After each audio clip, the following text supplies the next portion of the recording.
talofa I le nei salua ai o tala lau le teo Polynesia. Ua mai a whaatautoa ai mai le tai awa na leila. Le fionga ale vena ale I le tofinga o le minista o tanga luenga o a whaanatura ma le sio manga. Usi mai le whaafonga isa vaenga o le sauni ngā tāua. Lau fionga I le au mamalu o le malo, malau masiofo. Au tau fionga asu I o le fono o le sui tofia. Lau fionga le fonga fetalai, sui fonga fetalai, sui mamalu uma o le pale mene o Samoa. Au dua fionga sui pale mia, ministal kapeneta ma ministal langolango. Lau fionga le whaamsin sili, ma le ofisa o whaamsinonga. Ma malu tawee, au wapa ia whaale tala lelei, wa tātou mafuta de nei aso. Kaurulungo e kalesia kerisiano uma I Samoa. Ma malu whaale atunuu, au wale pa ia o tapau mainga, kalau polu tofinga. Ia la balea wa sua me vai fanua a inga matama mainga le usonga tu mo mapule I tu au mala tawa a inga ile tai ma le vao fonti ai nane le tapo inga o tato uso tutuila mamanua wale tu no le faiva sa mea a wala tau fo I le matangi le niutea Peitai, ua whaiva ese lu pepe le nei tai ao. Ona o le whaanga fua o le nofoa, o se tasi o sui su fono le palemene. Le fionga ia napu, seve, ke I fui mono. O le tu malo sa fata mua. Tu launa ia la inga sa tu ni mafono. Mo na tu ta whai toa. A se tasi o pau na filifilia le kapeneta I le nei no foinga. Peitai, ua whai ai le unga le whamsinonga. I manatu o le mafuaanga le nao le nei tai ao. Lau fionga I le au mamalu o le malo.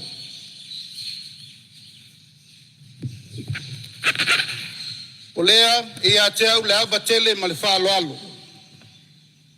O te tui nā tuai lau whautuanga. E tu sai ma le mata aupu tolu sfurulua o le whawai, pui pi. O le malotu toa tasi o Samoa tasi iwa o na sfulu. Mo le tofia ia. O se fionga I sui sufono o le pale mene. E a vea ma minister o kapeneta. I le au tasi ai le finangalo au tasi o le kapeneta. Ma tō whinga I a tau nei o le pāle mia o le taitai o le malo. Ma tō whia ai, le tō whāle ngoa matua. Ia ale, pena ale. Ea vea ma minister o kapeneta. Whape foi o na whailo atu, lau o fionga ma tā whai oi wha minister. O le atau o veina I le tō wha ia ale, pena ale. Ina ia tu sai ma vale vaenga fitu, pui mua, pui a, o le tu la fono, o le whātulanga ina o tofi wha minister. Mamatanga luenga lua afe ma le tolu. O le aia tau veinai ma ta whaioi, o le minister o si manga ma puna oa wha natula. A to ai ma ele ma sua vai wha sao ina, vau matua ma le vai tau. O le whaalinga lea ma le whaaloalo tele I lau fionga I le au mamalu o le malo. Wa usua I le so le fontanga muli al palemene o le neito sanga ngā luelua o lua lima I le maota ta alo I tona I mato. O le whamtalang whalawa I tele mai le office o le fono na amata porkala me mai le lima I le vavea na le la. O le whai ngā lotu whaaftai al palemene mo le neito sanga. Ma whaasolo atu ai loa I le afo le iwa I le tai ao le soe amata li ai le fono tanga. A sui whai pule o le mota. Ua whalaulo I tele mai e le fionga le whailau tusi au au le fono whai tu la fono a Samoa le fionga sa tama le antisau ti me tala. O le awha awhi tuai I le fono tanga o le so. Ia le tu la fono tau wha awhi o te unga waia inga ese. Ave ese o le tusau noa o la fonga. More company whaavao malolua o lua lima. Or the removal of tax exemption for international companies Amendment Bill 2025. E ese mai le whailoa inga muli o le tausanga al palemene, ai ua tāpena fo isi tu malo mo whaaloalo māsani ai e amana i ai tō whinga taitai o le malo. O iai nei, e pe o le fionga le fonga whetalai o le maota, ma le tō whinga taitai o le malo o le fionga le palemia. O nā wha moe whaataunu uma le mota, o whaafoe mai ei whontanga al palemene le multi-purpose hall i tōna i mato. Ina, o lo whaanga solo pea ngā ruenga, whaamaea o le mota FOU, o le ofisa o le fono, ai o le si o manga o le mota fono, o iei nei mulinu. Ai o le afo le iwa, e whelo ia il palemene mo anamta upu whaatulunga ina, mo le so, i le multi-purpose hall i tōna i mato.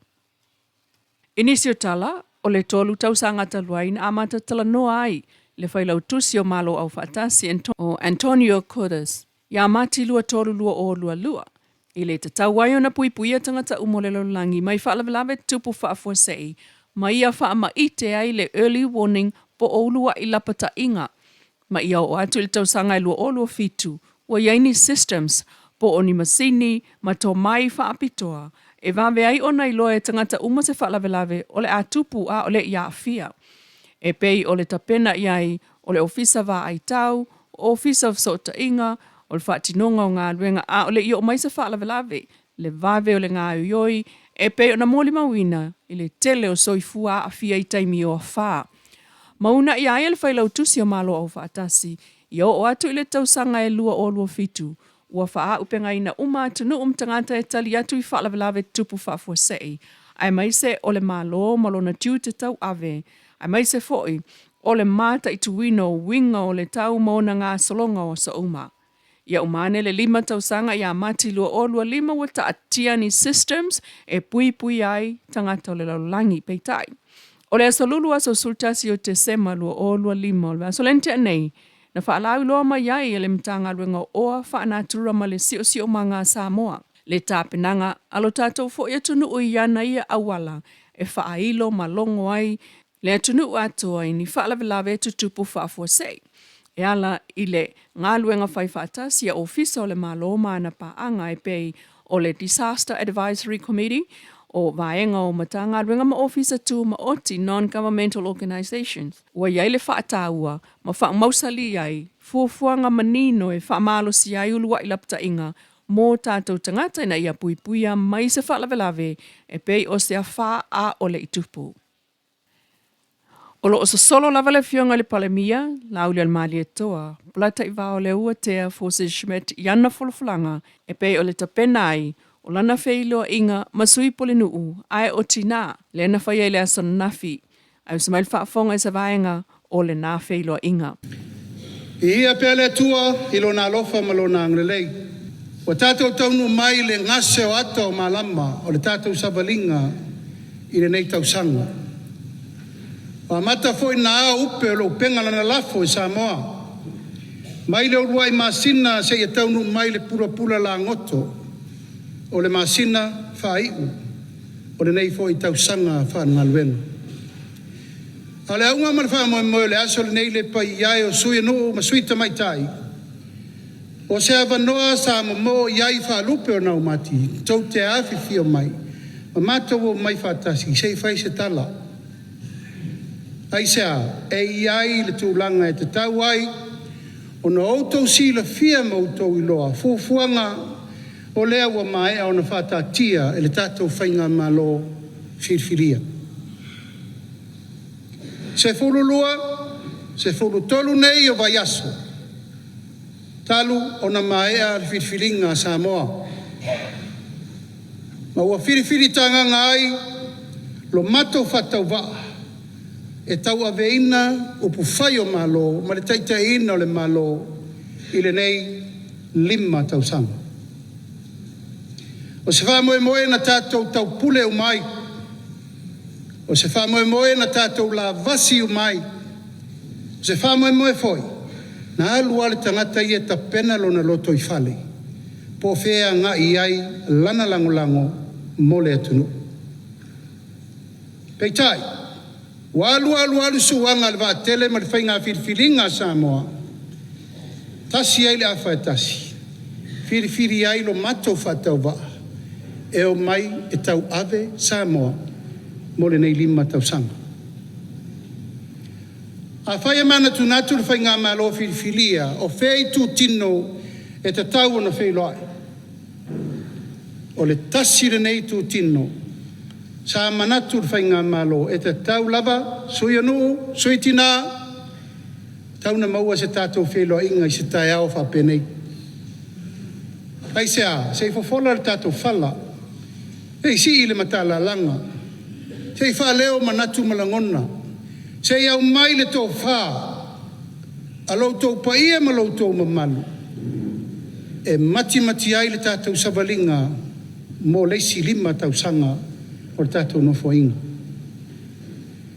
O le mau whaavae, e le mawhai e le whainga malo na toe whaina o ia se malo. E mana o mia le lalango whaatasi o le pule mamalu ali in whai pule. O loutou paia lea ma loutou mamalu lea aisea.